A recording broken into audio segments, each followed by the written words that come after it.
കൂട്ടുകാർക്ക് നല്ലൊരു ദിവസം ആശംസിച്ചുകൊണ്ട് നമുക്ക് നേരെ സേതുവിന്റെയും പല്ലവിയുടെയും ഇന്നത്തെ നല്ലൊരു വിശേഷം കേട്ടാലോ. ആദ്യമായി കാണുന്നവരാണെങ്കിൽ ചാനൽ ഇഷ്ടപ്പെട്ട ഒന്ന് സബ്സ്ക്രൈബ് ചെയ്യാൻ മറക്കരുതേ. അതോടൊപ്പം തന്നെ കണ്ടുകൊണ്ടിരിക്കുന്ന എല്ലാവരുടെ സപ്പോർട്ടിലേക്കും തുടർന്ന് പ്രതീക്ഷിച്ചുകൊണ്ട് നേരെ നമുക്ക് നമ്മുടെ വിശേഷത്തിലേക്ക് അങ്ങോട്ട് പോയാലോ. അങ്ങനെ ഇന്നത്തെ വിശേഷത്തിൽ ആകെപ്പാടെ തകർന്ന തരിപ്പണമായിട്ട് രാജലക്ഷ്മി നിൽക്കുകയാണ്. പല്ലവി അങ്ങനെ കാര്യം ചെയ്യുന്ന ഒരിക്കലും പ്രതീക്ഷിച്ചില്ല. തന്റെ ദേഹത്തേക്ക് അവള് ചെളിവെള്ളം തെറിപ്പിച്ചതും പോരാ, അതുകൂടാതെ താൻ കൊടുത്ത പൈസ തിരികെ തന്നിരിക്കുന്നു. പിന്നീട് പല്ലവി പറഞ്ഞു, ഇത് ഈ നിൽക്കുന്ന ആരാന്നറിയാവോ? എന്റെ കൂടപ്പുറപ്പാന്ന് പറയണേ. നിങ്ങൾ എന്റെ അമ്മായിമ്മയ്ക്കായിരിക്കാം, പക്ഷേങ്കില് ഈ നിൽക്കുന്ന എന്റെ അനിയത്തിയാണ്. ഞാനൊരു മരുമോളും അതോടൊപ്പം തന്നെ നല്ലൊരു ചേച്ചിയുമാണ്. അപ്പൊ എന്റെ കൂടപ്പുറപ്പിന് ഒരു ആപത്ത് വന്നിട്ടുണ്ടെങ്കിൽ അവളെ സഹായിക്കേണ്ട കടമ, അവളെ ആപത്തിൽ നിന്ന് രക്ഷിക്കേണ്ട കടമ എനിക്കുണ്ട്. മനസ്സിലായത് കേട്ടല്ലോ. എന്റെ കൂടപ്പുറപ്പിന് ആപത്ത് വന്നിട്ടുണ്ടെങ്കിൽ ഞാൻ വെറുതെ കൈയും കെട്ടി നോക്കി നിൽക്കില്ല. ഇത് നിങ്ങളുടെ ഓർമ്മയില് എപ്പോഴും വേണമെന്നും പറഞ്ഞിട്ട് ബാ പാറൂന്നും പറഞ്ഞിട്ട് പാറുവിന്റെ കയ്യും പിടിച്ച് പല്ലവി അങ്ങോട്ട് പോവാണ്. രാജലക്ഷ്മി ആകെപ്പാടെ തകർന്ന് തരിപ്പണമായിപ്പോയി. പിന്നീട് രാജലക്ഷ്മി കലി പോണ്ട് വീട്ടിലേക്ക് വരുവാണ്. അങ്ങനെ വന്നു കഴിഞ്ഞപ്പത്തിന് അവിടെ ഇന്ദ്രൻ നിപ്പുണ്ട്. രാജലക്ഷ്മിയുടെ കോലം കണ്ടപ്പം ഇന്ദ്രൻ ചോദിച്ചു, ഇതെന്തു പറ്റിയമ്മേ? അമ്മയുടെ ദേഹം മുഴുവൻ ആഹാ, കാണാൻ നല്ല രസമുണ്ടല്ലോ. അമ്മ എന്താ വല്ല കണ്ടം കൊയ്യാനും പോയോന്ന് ചോദിക്കുവാണ്. ഇത് കേട്ട് കഴിഞ്ഞപ്പോ പെട്ടെന്ന് നിനക്കതും കൂടെ പറയാടാ, എന്റെ അവസ്ഥ എനിക്കല്ല അറിയത്തോളെന്ന് ചോദിക്കുക. എല്ലാം നിന്റെ ഭാര്യ കാരണമെന്ന് പറയണ. എന്റെ ഭാര്യ ആര്? നിനക്ക് എത്ര ഭാര്യമാരുണ്ട്? നിലവിൽ ഒന്നല്ലേ ഉള്ളൂ. അവള് കാരണമെന്ന് പറയണം. അവള് കാരണം? അവൾ എന്ത് ചെയ്തു? അവളുടെ അഹങ്കാരം കാരണമെന്ന് പറയണം. പിന്നീട് നടന്ന കാര്യങ്ങളൊക്കെ പറയാം. ഇത് കേട്ട് കഴിഞ്ഞപ്പോ തന്നെ ഇന്ദ്രൻ പറഞ്ഞു, കൊള്ളാലോ, അമ്മ എന്തെടുക്കുമായിരുന്നു? അമ്മയ്ക്ക് എന്തെങ്കിലും ചെയ്യാൻ പറ്റില്ലെന്ന് ചോദിക്കും. ഞാൻ എന്ത് ചെയ്യാനായിട്ടാ? എനിക്ക് എന്തെങ്കിലും ചെയ്യാൻ പറ്റുമോ? അവൾ ഒറ്റയൊരുത്തി എല്ലാത്തിനും കാരണം എന്ന് പറയണം. എന്നോട് ഇത് ചെയ്ത അവളെ നീ വെറുതെ വിടലടാ ഇന്ദ്ര. നീ എത്രയും പെട്ടെന്ന് അവളുടെ അടുത്ത് ചെന്നിട്ട് ഇതിന് പകരം വീട്ടണമെന്ന് പറയാ. ഇത് കേട്ടതും ഇന്ദ്രൻ കൊള്ളാം, ഈ ചെളു തെറിപ്പിച്ചാലും ഞാൻ അവളുടെ അടുത്ത് പോയി പകരം വീട്ടണം അല്ലെ? കല്യാണത്തിനും കഴിഞ്ഞ് ആദ്യ രാത്രിയിൽ എന്റെ തലയും തല്ലിപ്പൊളിച്ച് ഇറങ്ങിപ്പോയാളോ അവളോട് ഇതുവരെ പകരം വീട്ടാനായിട്ട് എനിക്ക് സാധിച്ചില്ല. പിന്നെയാണ് അമ്മയുടെ ദേഹത്ത് ഈ ചെളു തെറിപ്പിച്ചേനെ. നല്ല കഥയായി പോയെന്ന് പറയാം. അമ്മയ്ക്ക് വേറെ പണിയൊന്നുമില്ലേ? അല്ല, അമ്മയോട് ഇത് ചെയ്ത് കഴിഞ്ഞപ്പോഴത്തേനും അമ്മയുടെ കൈ എവിടെ പോയിരിക്കുമായിരുന്നു? അമ്മയ്ക്ക് രണ്ടെണ്ണം അവളുടെ കർണം തീർത്തങ്ങൾ പൊട്ടിക്കാൻ വരാനും ചോദിക്കാം. അല്ല, അത് പിന്നെ ഞാൻ ഭയമല്ലേ, പേടി കാരണം അമ്മ ചെയ്യായിരുന്നേ. തിരിച്ച് അമ്മയ്ക്കിട്ട് കിട്ടിയാലോ എന്നുള്ള പേടി. എന്നാ പിന്നെ ഒന്നും പറയണ്ട, കിട്ടിയതും മേടിച്ച് അവിടെ ഇങ്ങോട്ട് ഇരുന്നോളാൻ പറയണം. ഇത് കേട്ടുമ്പോൾ രാജേഷ് പറഞ്ഞു, എനിക്കറിയാം, അല്ലെങ്കിലും എനിക്ക് എന്തെങ്കിലും സംഭവിച്ചിട്ടുണ്ടെങ്കിൽ ചോദിക്കാനും പറയാനും ഇവിടെ ആരുമില്ലെന്ന്. ഇത് കേട്ട് കഴിഞ്ഞപ്പോൾ തന്നെ ഇന്ദ്രൻ പറഞ്ഞു, അമ്മ വിഷമിക്കണ്ട കേട്ടോ, അമ്മ ധൈര്യമായിട്ടിരിക്കുക. എന്റെ സുന്ദരി കുട്ടി ഇവിടെ ഇരുന്നോ, ഇതിനുള്ള ചോദ്യമൊക്കെ ഞാൻ ചോദിച്ചോളാം, ഇതിനുള്ള മറുപടി അവൾക്ക് ഞാൻ കൊടുത്തോളാം എന്ന് പറഞ്ഞുകൊണ്ട് ഇന്ദ്രൻ അങ്ങോട്ട് പോവാണ്. പിന്നീട് പാറി ജോലിക്ക് വേണ്ടി ജോയിൻ ചെയ്യാനായിട്ട് വന്നങ്ങനെ ഇരിക്കുവാണ്. അങ്ങനെ ഇരുന്ന് കഴിയുമ്പം തന്നെ പല്ലവിയുടെ കോൾ വരുവാണ്. പല്ലവി വിളിച്ചിട്ട്, അല്ല മോളെ, നീ ഡ്രസ്സൊക്കെ എടുത്തോന്ന് ചോദിക്കും. ഇല്ല, ചെയ്യാൻ സമയം കിട്ടിയില്ല, സമയമായില്ല, അതുകൊണ്ട് ഞാൻ ഇങ്ങോട്ട് പോന്ന് പറയണം. അപ്പം മോളെ, നീ ആ ഡ്രസ്സ് ഇട്ടോണ്ടാണ് ഇരിക്കുന്നത്? അതേന്ന് പറയണം. അപ്പൊ വേറെ രണ്ട് പെൺകുട്ടികളും കൂടെ അവിടെ ഇരിക്കുന്നുണ്ടായിരുന്നു. ഇതെങ്ങ് നോക്കി, അവരുടെ ദേഹത്ത് മൊത്തം ചെളിയാന്ന് പറയണം. പെട്ടെന്ന് പാറുകൊണ്ട് ചോദിച്ചു, ഇതെന്ത് പറ്റി ദേഹം മുഴുവൻ? അതിങ്ങോട്ട് വരുന്ന വഴിക്ക് ഒരു കാറ് ചെളി തെറിപ്പിച്ചാന്ന് പറയും. ഓ, നല്ല സ്മെല്ലുണ്ട് കേട്ടോ എന്ന് പറയണം. ഇത് കേട്ടപ്പത്തിന് പാറുവിന് സങ്കടമായി. പാറു ഒരു കസേര കൂടെ മാറിയിരിക്കുകയാണ്. കാരണം ജോലിക്ക് വന്നിട്ടുണ്ടെങ്കിൽ ഇനിയിപ്പോ ഒരു ഇന്റർവ്യൂ കൂടെ ഉണ്ട്, അപ്പോയിന്റ്മെന്റ് ഓർഡർ വന്നാലും അതും കൂടെ പാസ്സായാൽ മാത്രമേ ജോലി കിട്ടത്തുള്ളൂ. അപ്പൊ അതിനുവേണ്ടി വന്ന് വെയിറ്റ് ചെയ്തിരിക്കുകയാണ്. അപ്പോഴാണ് പാറുവിന്റെ അടുത്തേക്ക് വിശ്വം വന്നിരിക്കുന്നത്. വിശ്വനെ കണ്ടതും പാറു ഇങ്ങനെ നോക്കി, അമ്മയുടെ മോൻ വീതം അമ്മ തന്നു, ഇനിയിപ്പോ മോന്റെ വീതം തരാനായിരിക്കും മോൻ ഇങ്ങോട്ട് വന്നല്ലേന്ന് ചോദിക്കുക. ഇത് കേട്ട് കഴിഞ്ഞപ്പോഴത്തേനും വിശ്വം, എന്താ പാറു നീ പറയണേ? എനിക്കൊന്നും മനസ്സിലായില്ലെന്ന് പറയാം. ഒന്നും മനസ്സിലാകത്തില്ല, എനിക്കെല്ലാം മനസ്സിലാവുന്നുണ്ടെന്ന് പറയണം. പെട്ടെന്നാണ് പാറുവിന്റെ ദേഹത്തുള്ള ആ ചെളി വിശ്വം ശ്രദ്ധിക്കുന്നു. അല്ല, ഇതെന്ത് പറ്റി? ഇത് അമ്മയുടെ സമ്മാനം എന്ന് പറയണം. അമ്മയുടെ സമ്മാനോ? അതെ. പിന്നീട് പാറു കാര്യം പറയണം. ദേ, ഞാനിത് അറിഞ്ഞിട്ടുള്ള കാര്യമല്ല കേട്ടോ പാറു എന്ന് പറയണം. അല്ല, നിങ്ങൾ എന്തിനാ ഇങ്ങോട്ട് വന്നേ? ഞാൻ ഇന്റർവ്യൂവിന് വന്നാ. ഓ, നിങ്ങൾ ഇന്റർവ്യൂവിന് വരുന്ന? അത് കൊള്ളാലോ, നിങ്ങൾക്ക് അത്ര സ്വത്തൊക്കെ ഉണ്ടായിട്ട് പോരെ, വീണ്ടും ഇവിടെ ജോലിക്ക് വരണമെന്ന് ചോദിക്കും. ഇത് കേട്ട് കഴിഞ്ഞപ്പോഴത്തേനും വിശ്വമൊന്നും മിണ്ടിയില്ല. പിന്നീട് പാറുവിനോട് ചോദിച്ചു, പാറു ഇന്റർവ്യൂവിന് വേണ്ടി വന്നാണെന്ന് നിൽക്കും. അത് ഇന്റർവ്യൂവിന് വേണ്ടി വന്നാന്ന് പറയണം. എനിക്ക് ആ പറ്റി ബുദ്ധിമുട്ടുണ്ട്, ഈ ഡ്രസ്സ് ഇട്ടുകൊണ്ട് കയറിച്ചല്ല, എന്നാലും കുഴപ്പമില്ല, വേറെ ഡ്രസ്സ് വാങ്ങാനുള്ള സമയം കിട്ടിയില്ല.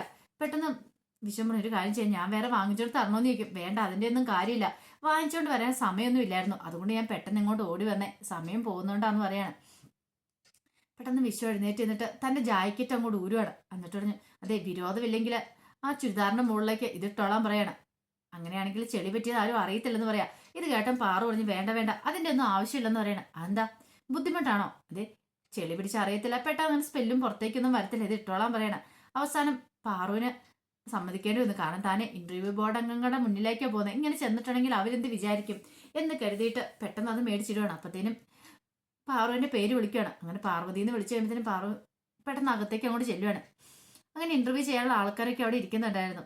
അങ്ങനെ സർട്ടിഫിക്കറ്റ്സ് ഒക്കെ കൊടുത്തു. അതൊക്കെ അവർ നോക്കി. പിന്നീട് ഒരാൾ ചോദിച്ചു, അല്ല ഇതെന്ത് പറ്റി, ജാക്കറ്റ് കിട്ടുകൊണ്ട് നല്ല തണുപ്പാണോ ഈ സമയത്തെന്ന് ചോദിക്കും. അത് കേട്ടും പാറു പറഞ്ഞു, അതുകൊണ്ടല്ല സാർ, വരുന്ന വഴിക്ക് ഒരു കാറ് വന്ന് കുറച്ച് ചെളിവെള്ളം തെറിപ്പിച്ചു. അപ്പൊ ദേഹം മൊത്തം ചെടിയായി. പിന്നീട് പെട്ടെന്ന് പോയി ഡ്രസ്സ് വാങ്ങിക്കാനുള്ള സമയമില്ല, കാരണം ഇവിടെ ഇന്റർവ്യൂ സമയം ആയിട്ടുണ്ടായിരുന്നു. അതുകൊണ്ട് പിന്നെ ഞാനൊന്നും നോക്കിയില്ല, നേരെ ഇങ്ങോട്ട് പോന്നു. പിന്നെ ഈ ജാക്കറ്റ് ഇട്ടാന്ന് പറയണം. ഓ അതാണ് കാര്യം. ഇത് കേട്ട് കഴിഞ്ഞപ്പോഴത്തേനും ഇന്റർവ്യൂ ചെയ്തുകൊണ്ടിരുന്ന മറ്റേ ആൾ പറഞ്ഞു, എന്താളും ഇതേ പാർവതിനെ സംഭവിച്ചു വന്നിരിക്കുന്നു. കാരണം പഞ്ച്വാലിറ്റി, ആ കൃത്യസമയത്ത് തന്നെ ഇവിടെ എത്തിപ്പെടാനായിട്ട് പാറുവിന് സാധിച്ചല്ലോ. അത് മാത്രമല്ല, ഇങ്ങനൊരു പ്രതിസന്ധി ഉണ്ടായി കഴിഞ്ഞപ്പോഴത്തേനും പിന്തിരിഞ്ഞു പോകാനല്ല ശ്രമിച്ചേ, എന്ത് വന്നാലും താൻ നേടും എന്നുള്ള രീതിയിൽ മുന്നോട്ട് വരാനാ ശ്രമിച്ചേ. ദേഹത്തുണ്ടായ അഴുക്കൊന്നും കാര്യമാക്കാതെ ഇങ്ങോട്ട് ഓടിപ്പോന്നില്ലേ. ഇതിന് നമ്മൾ അപ്രീഷിയേറ്റ് ചെയ്തേ മതിയാവുള്ളൂ. നിങ്ങളെ ഞങ്ങൾ ഇവിടെ അപ്പോയിന്റ് ചെയ്തിരിക്കുമെന്ന് പറയണേ. ഇതിൽ പോലൊരു സന്തോഷം പാർവതിക്ക് വേറെ കിട്ടാനുണ്ടായിരുന്നില്ല. അങ്ങനെ പാറു പുറത്തേക്ക് ഇറങ്ങി വരിക സന്തോഷത്തോട് കൂടിയിട്ട്. അപ്പൊ അവിടെ നോക്കിയപ്പോൾ വിശ്വത്തിനെ കണ്ടില്ല. അത് എവിടെ പോയെന്ന് ഓർത്ത് അങ്ങോട്ട് ഇറങ്ങി വന്നപ്പോഴത്തേനും വിശ്വം അങ്ങോട്ട് കയറി വന്നു. കയ്യിലൊരു കവറും ഉണ്ടായിരുന്നു. അല്ല ഇതെന്തായി കവറൊക്കെ ആയിട്ട്? അതെ, ഞാൻ പാറുവിന് വാങ്ങിച്ചോണ്ട് വന്നാന്ന് പറയാം. എന്ത്? അല്ല ഒരു കുർത്തി വാങ്ങിച്ചോണ്ട് വന്നാ, എന്റെ അമ്മ കാരണമല്ലേ. ഇത് കേട്ടപ്പോഴത്തേനും പാർവതി, അതെ അതിന്റെ ഒന്നും ആവശ്യമില്ല, എനിക്ക് ജോലി കിട്ടിയിട്ടോ, എനിക്ക് അപ്പോയിന്റ്മെന്റ് ഓർഡർ കിട്ടിയെന്ന് പറയണം. അപ്പോയിന്റ്മെന്റ് ഓർഡർ നേരത്തെ കിട്ടിയിട്ടുണ്ടെങ്കിലും അത് ജോയിൻ ചെയ്യണമായിരുന്നെങ്കിൽ ഈ ഇന്റർവ്യൂവും കൂടെ പാസ്സാവണമായിരുന്നു. അത് പാസ്സായി, എന്നോട് വന്ന് ജോയിൻ ചെയ്തോളം പറഞ്ഞിട്ടുണ്ടെന്ന് പറയണം. ഇത് കേട്ടതും വിശ്വത്തിന് സന്തോഷമായി. വിശ്വം പറഞ്ഞു, എനിക്ക് ഇപ്പൊ സന്തോഷമായിരുന്നില്ല. അല്ല നിങ്ങൾ എന്തിനാ ഈ ജോലിക്ക് വരുന്നതെന്ന് പാറു ചോദിക്കുകയാണ്. നിങ്ങൾക്ക് ഇഷ്ടംപോലെ സ്വത്തും കാര്യങ്ങളൊക്കെ ഉണ്ടല്ലോ, പിന്നെ ഇതുപോലെ ഒരു ജോലിക്ക് വരേണ്ട കാര്യമുണ്ടെന്ന് ചോദിക്കും. അതെ, പാറുവിന് അങ്ങനെ ഒരു തെറ്റിദ്ധാരണയുണ്ട്, തെറ്റി.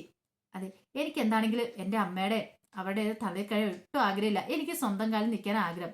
അതെ, എൻ്റെ വേർപ്പിൻ്റെ അധ്വാനം കൊണ്ട് എനിക്ക് ഭക്ഷിക്കാനായിട്ട് എനിക്കിഷ്ടം. അതുകൊണ്ടാണ് ഞാൻ ജോലിക്ക് വരുന്നത്. എൻ്റെ അമ്മേനെയും അല്ലെങ്കിൽ ഏട്ടനും പോലെ എന്നെയും താരതമ്യം ചെയ്യരുത്. ആ കുടുംബത്തിൽ ഞാൻ ജനിച്ചെന്നൊരു തെറ്റു മാത്രമേ ചെയ്തിട്ടുള്ളൂ എന്നും വെച്ചോണ്ട് എനിക്ക് അവരുടെ സ്വഭാവമൊന്നും അല്ല കിട്ടിയിരിക്കുന്നത്.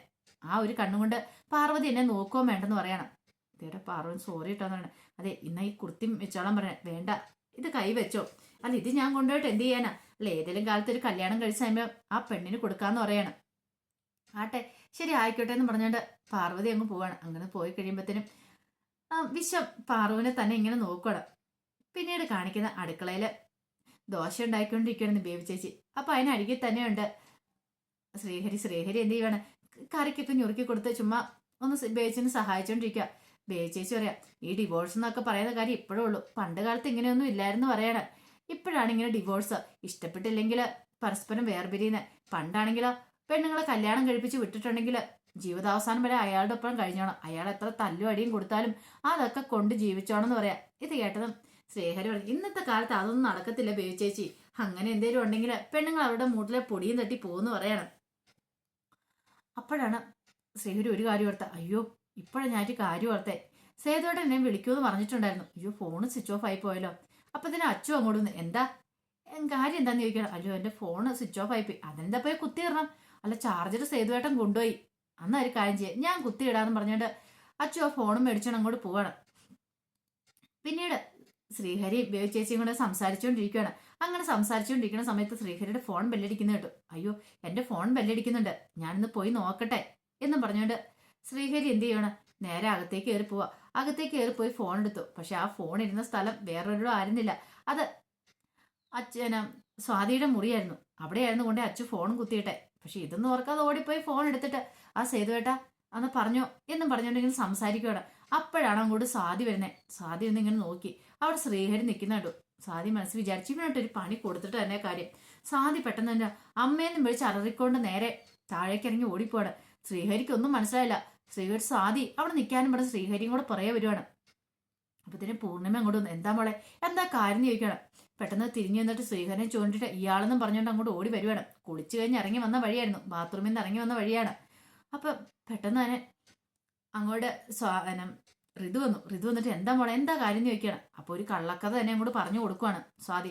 ഈ കഥ കേട്ട് കഴിഞ്ഞപ്പോഴത്തേനും അവള് വന്നിട്ട് ഋതു എന്ത് ചെയ്യാണ്, ശ്രീഹരിയുടെ കർണം തീർത്തൊന്ന് പൊട്ടിച്ചു. നീ എന്റെ അനിയത്തിയുടെ കണ്ണ് കലക്കുന്നോടാ, അവളൊന്ന് കരഞ്ഞിട്ടാണെങ്കിൽ എനിക്ക് സഹിക്കില്ല എന്നും പറഞ്ഞോണ്ട് പെട്ടെന്ന് രണ്ടാമത്തെ അടി സമയമായപ്പോഴത്തേനും അതിന്റെ ഇടയ്ക്കിലേക്ക് അങ്ങോട്ട് കയറി നിന്നു പല്ലവി. എന്നിട്ട് ഇനി തൊട്ടു പോയേക്കല്ലെന്ന് പറയണം. അതെ, തെറ്റ് ചെയ്തിട്ടുണ്ടെങ്കിൽ ശിക്ഷിക്കാം, പക്ഷെ അത് ഇങ്ങനെയല്ല ചെയ്യണ്ടേന്ന് പറയണം. ഇത് കേട്ട് കഴിഞ്ഞപ്പോഴത്തേനും എന്ത് ചെയ്യണം നല്ല ഋതുവിന്റെ കയ്യിലേക്ക് അവന് കയറി പിടിച്ചിട്ടാ ഇത് പറയുന്നത്. ഒരു ഞെട്ടലോടുകൂടി ബാക്കി എല്ലാവരും കൂടി നിൽക്കുക. അപ്പൊ അതിന്റെ വിശേഷങ്ങളൊക്കെ കണ്ടേ. ഇതിന്റെ ബാക്കി വിശേഷങ്ങളുമായിട്ട് വൈകുന്നേരത്തെ പ്രമോയി വരാട്ടോ. അപ്പൊ ഒരിക്കൽ കൂടി എല്ലാവർക്കും നല്ലൊരു ദിവസം ആശംസിച്ചു നിർത്തുന്നു.